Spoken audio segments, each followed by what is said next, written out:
menghadapinya. Terlebih lagi dalam ibadah puasa ini, jamaah yang dimuliakan Allah, ibadah yang disandarkan oleh Nabi SAW, yada'u ta'amahu wa syarabahu wa syahwatah. Dia meninggalkan makanan, meninggalkan minuman, dan meninggalkan syahwat karena Allah Subhanahu wa ta'ala. Artinya ibadah puasa ini butuh dengan pengorbanan. Bukan hanya seorang duduk manis sesuka hati dia melakukan apa yang ingin dia lakukan di bulan Ramadan ini, tetapi dia harus mengikuti konsep yang diajarkan oleh Rasulullah SAW. Dia harus menahan haus, dahaga di panas terik matahari, apalagi di hari ini yang cuaca cukup menyengat. Jamaah yang dimuliakan Allah, ini mengingatkan kita semua bahwa ibadah puasa ini adalah ibadah yang cukup berat. Ibadah puasa ini adalah ibadah yang perlu untuk kita bersabar di dalam melaluinya. Apalagi hadirin yang dimuliakan Allah, penamaan ibadah puasa sendiri di dalam bulan suci Ramadan. Ramadan dinamakan Ramadan karena Ramadan itu berasal dari kata-kata Ramadha. Memang ada beberapa versi disebutkan oleh para ulama kenapa bulan suci Ramadan dinamakan dengan Ramadan. Di antara yang disebutkan oleh ulama adalah bulan suci Ramadan dinamakan Ramadan dari kata-kata Ramadha atau Ar-Ramad.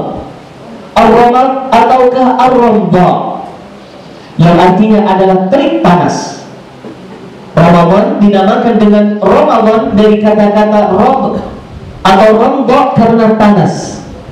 Biasanya, dan ini sering terjadi ya, seorang yang dia itu masuk dalam ibadah puasa di bulan suci Ramadan itu seringnya itu berbenturan dengan musim panas. Apakah kita di Indonesia ataukah di belahan dunia Allah yang luas ini? Namun sebenarnya jamaah yang saya muliakan, adanya panas ketika seorang berpuasa di bulan Ramadan ini lebih mengingatkan kita semua dengan neraka Allah Azza wa Jalla. Di dalam hadis yang sahih, Rasulullah SAW pernah memberitahu sebuah izin yang Allah izinkan kepada neraka, untuk neraka itu meniupkan dua tiupan di alam dunia ini. Yang pertama adalah tiupan dari uap neraka jahanam yang panas menyala-nyala, dan yang kedua adalah tiupan neraka jahanam ketika berada dalam kondisi dingin yang sangat. Maka kata Nabi SAW, faharun tajidunahu fid dunya, panas yang kalian dapatkan di dunia adalah faih jahannam, uap api neraka jahannam. Bagaimana secara konsep dan teori geologi ataukah pengetahuan alam kita tidak mengetahui. Barangkali para jamaah lebih tahu, tetapi Nabi SAW telah memberitahu bahwasanya panas yang ada di muka bumi ini adalah karena muntahan dari uap api neraka jahanam ke alam dunia ini. Begitu juga dingin yang dilalui oleh manusia di alam dunia ini karena muntahan uap cuaca dingin yang sangat yang ada di dalam neraka jahanam. Begitulah jamaah yang dimuliakan Allah, bagaimana Allah itu menyambung antara ibadah di dunia dengan kehidupan nanti di akhirat. Barangkali hadirin yang dimuliakan Allah, kita memiliki waktu sesaat ya untuk merenungi apa yang akan kita lalui nanti dalam perjalanan akhirat. Bagaimana Allah jadikan puasa dalam terik cuaca yang panas, mengingatkan kita akan siksa Allah Azza wa Jalla, mengingatkan kita akan hukuman Allah bagi orang-orang yang mereka itu melanggar syariatnya, orang-orang yang mereka puasa tetapi seperti tidak puasa.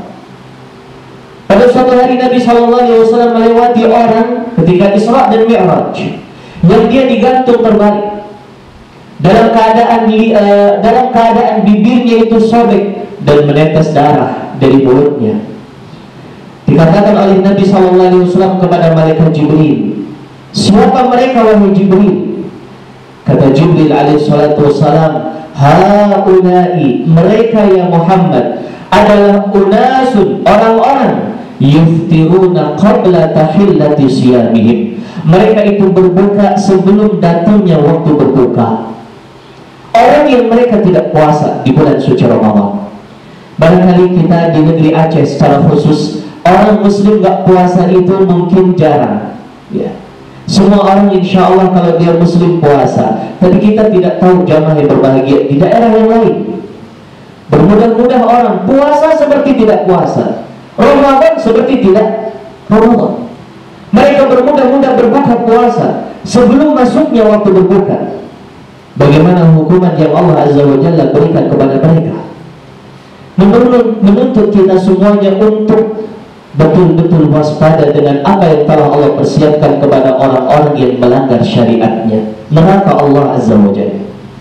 Dalam sebuah ayat, Allah Azza wa Jalla menamakan nerakanya itu dengan nama Saqar. Dalam 3 ayat, kurang lebih dalam Al-Quranul Karim, Allah mengulang-ulang kata-kata Saqar.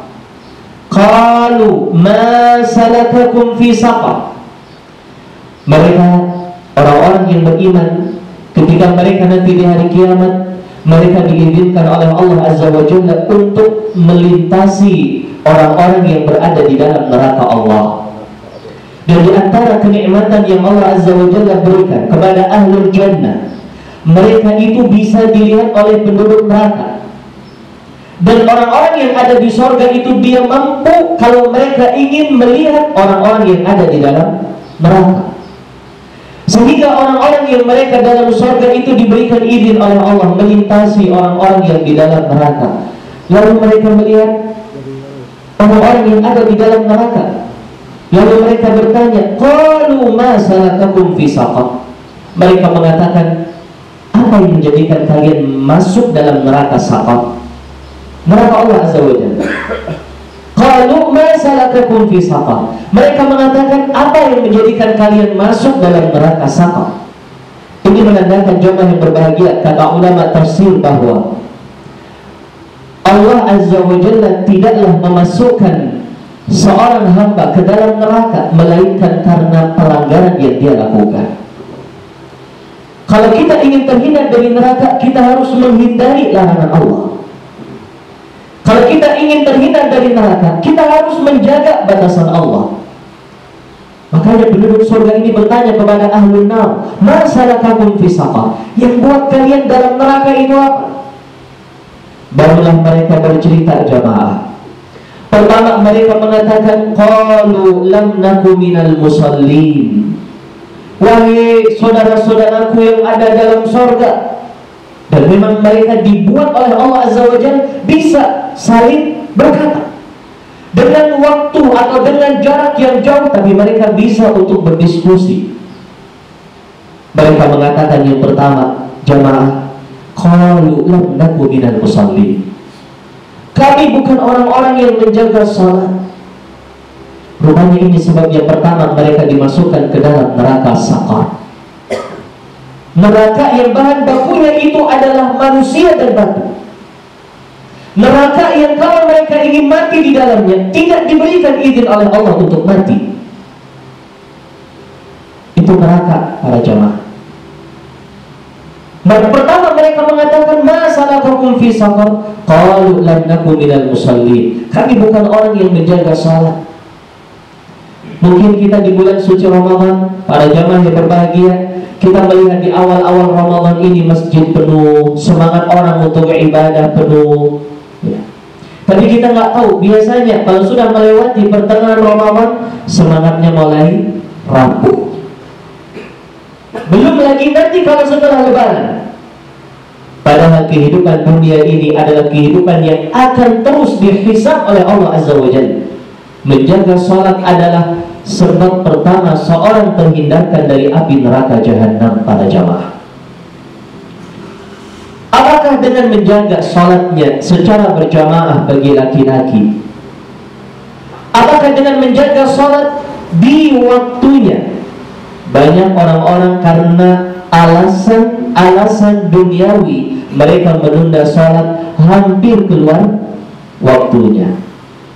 Bahkan ada masjid dalam setiap kantor, ada masjid dalam setiap pasar, ada masjid dalam setiap pelabuhan kalau profesinya sebagai nelayan.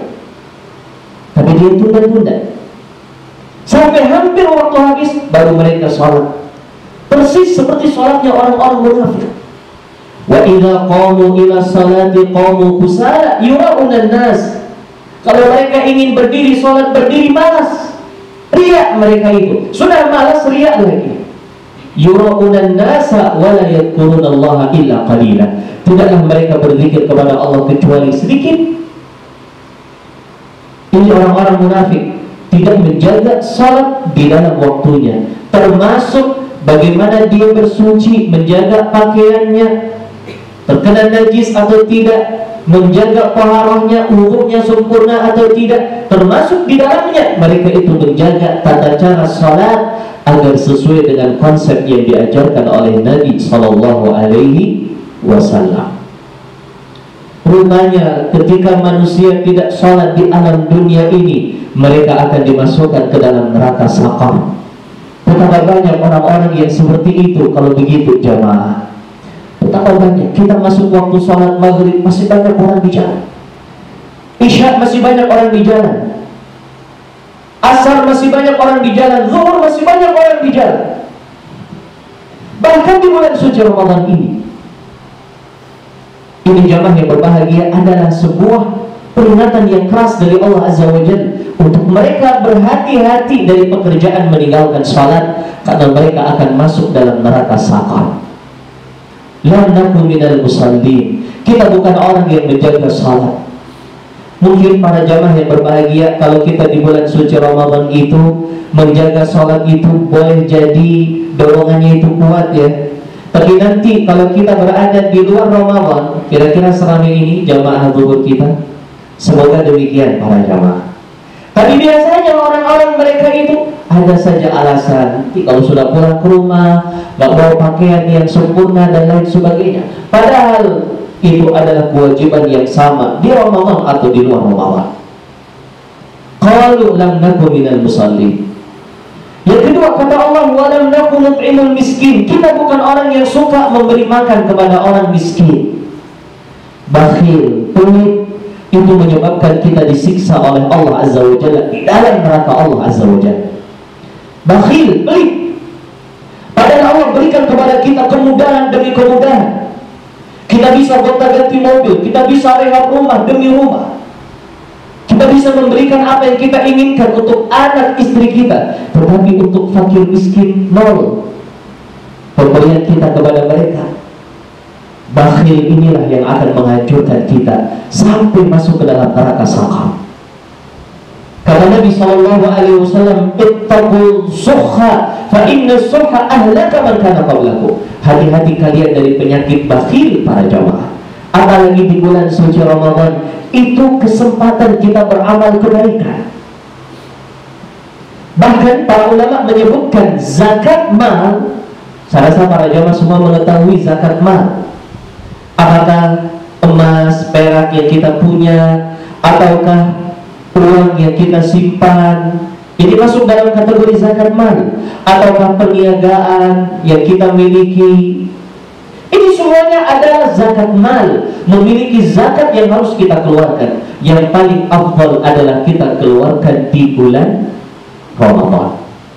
Itu setiap tahun kita keluarkan dari apa yang kita miliki. Kalau itu emas, kalau itu perak, kalau kita uang, kalau itu perniagaan, 2,5% kita tanggalkan dalam bulan suci ini sifat kebakhilan. Orang yang dia dermawan, dihindari darinya penyakit bakhil, dia adalah orang-orang yang beruntung. Wa may yuqa syuhha nafsihi fa ulaika humul muflihun. Siapa yang dihindari dari kebakhilan pada dirinya, mereka adalah orang-orang yang beruntung. Bapak-bapak dan ibu-ibu jamaah sidang salat zuhur yang kami muliakan, apalagi di bulan suci Ramadan, Nabi SAW itu orang yang paling dermawan loh. Tetapi dermawan yang beliau itu klimaksnya di bulan suci Ramadan. Kedermawaannya Nabi itu sampai pernah memberikan satu orang puluhan onta yang ada di antara dua gunung dalam sebuah lembah. Ini di hari-hari biasa loh, apalagi di bulan suci Ramadan. Wa ajwadu ma yakun fi Ramadan, kata Aisyah radhiyallahu anha. Rasulullah sallallahu alaihi wasallam menjadi orang yang paling dermawan itu di bulan suci Ramadan. Jadi kalau kita masih ada yang belum memberikan apa yang bisa kita berikan kepada fuqara, kepada masakin, kepada anak yatim, kepada orang yang membutuhkan, walaupun satu butir korma, segera. Jangan sampai kita di Ramadan ini dicap oleh Allah sebagai orang yang bakhil, para jamaah. Qalu lam naku minal musallin wa lam naku nut'imul miskin. Memberi makan kepada orang miskin. Rasulullah sallallahu alaihi wasallam, Abu Bakar, Umar dan Uthman radhiyallahu anhu itu punya kebiasaan kalau mereka berbuka puasa, itu mereka mengajak orang. Kalau di rumahnya hanya istrinya, dia suruh istrinya berbuka dengan teman-temannya, dia mengajak orang lain buka di rumahnya. Ayo kita buka bersama. Kenapa? Karena paling ideal adalah orang memberikan makanan di saat berbuka. Siapa yang dia memberikan bukaan kepada orang yang puasa, dia akan mendapatkan pahala berapa banyak orang yang diberikan bukaan oleh dia, tanpa kurang sedikit pun dari pahala dia. Hadis ini diriwayatkan oleh Imam Tirmidzi dengan sanad yang sahih. 10 orang para jamaah, kita dapat pahala 10 orang puasa. Apa pahala kita? 11. Bayangkan, 20 orang, 30 orang, walaupun satu butir korma untuk satu orang. Ustaz, cuma satu butir korma, kata Nabi SAW, la tahkiranna minal ma'rufi syai'an. Jangan kau remehkan kebaikan walaupun sedikit saja. Fattaqullaha walau bisyikki tamrah, kata Nabi. Bertakwa kepada Allah, lindungi kita dari neraka walaupun kita sedekah setengah dari korma. Baik para jamaah yang dimuliakan Allah, bapak-bapak, ibu-ibu yang kami muliakan, kita mulai mencari mana yang kira-kira kita bisa berikan untuk mereka sedekah-sedekah kita, agar kita selamat dari neraka sakor. Apalagi di bulan suci Ramadan ini. Walam naku nut'imul miskin. Yang ketiga, sebab mereka dimasukkan ke dalam neraka sakor adalah wa kunna nakhudu ma'al kha'irin. Kita itu banyak menghabiskan waktu sia-sia dengan orang yang berbuat sia-sia. Apalagi di bulan suci Ramadan ini, jamaah yang kami muliakan, waktu kita itu banyak, tetapi kadang seorang itu kurang waspada dalam penjagaan waktunya, hilang sia-sia. Malam hari daripada dia tadarus, baca Al-Quranul Karim, dia ngobrol, asik ngobrol. Di siang hari gantian dia baca Quran, dia sibuk dengan HP-nya, dia sibuk dengan medsosnya, dia sibuk dengan game-nya, dia sibuk dengan hal-hal yang tidak ada kaitannya. Apalagi di bulan suci Ramadan, merumpi, menggunjing, membicarakan kejelekan orang lain. Ini adalah sebab seorang akan disiksa oleh Allah Azza wa Jalla dalam neraka sakor. Oleh karena itu, jamaah yang berbahagia, bulan suci Ramadan ini adalah momen terbaik untuk kita meninggalkan perbuatan yang sia-sia. Betapa banyak kebaikan yang bisa kita lakukan. Kenapa harus melakukan hal yang sia-sia? Baca Al-Quran. Sebagai bulan suci Ramadan, bulan Al-Quran, kita berzikir, kita sholat duha, kita tarawih, sholat malam. Bukan kalau kita sholat tarawih kita ngejar waktu ataukah jamaah yang paling cepat, habis itu tidak mau ketinggalan waktu ngopi dengan kawan-kawan kita. Semestinya kita berikan waktu untuk tarawih dengan waktu yang panjang. Kita cari mana bacaan yang panjang, yang imamnya enak. Boleh kita mencari jamaah yang imamnya itu enak bacaan Qurannya, boleh. Karena orang yang dia membaca Al-Quran dengan bacaan yang bagus, itu ada nilai plus dari Nabi SAW. Jadi kalau kita mencari jamaah atau masjid yang bacaan Qurannya bagus, itu dibolehkan dalam konsep syariat. Apalagi bacaan Qurannya bagus, lama lagi salatnya. Jamaah yang dimuliakan Allah Azza wa Jalla, ini meminimalkan waktu kita untuk terbuang sia-sia. Pulang tarawih, kalau jamaahnya salatnya lama, imamnya enak, Masya Allah, jam 11 baru pulang, sudah letih, istirahat di rumah. Apalagi kalau kita ngambil bagian qiyamul lail, jam 2, setengah 3 udah berangkat sama istri kita, sama anak-anak kita, salat malam menjelang sahur, habis sahur istirahat, kerja di kantor dan lain sebagainya. Nyaris tidak ada waktu yang terbuang sia-sia. Tapi jamaah yang saya muliakan, kita melihat mana ngopi. Betul, memang ngopi, mereka tertawa, tertiwi, berbicara. Apa yang mereka bicarakan? Gantian dalam sholat tarawih, taruh parkiran mobilnya yang paling cepat keluar, taruh sendalnya yang paling mudah mencari. Sholat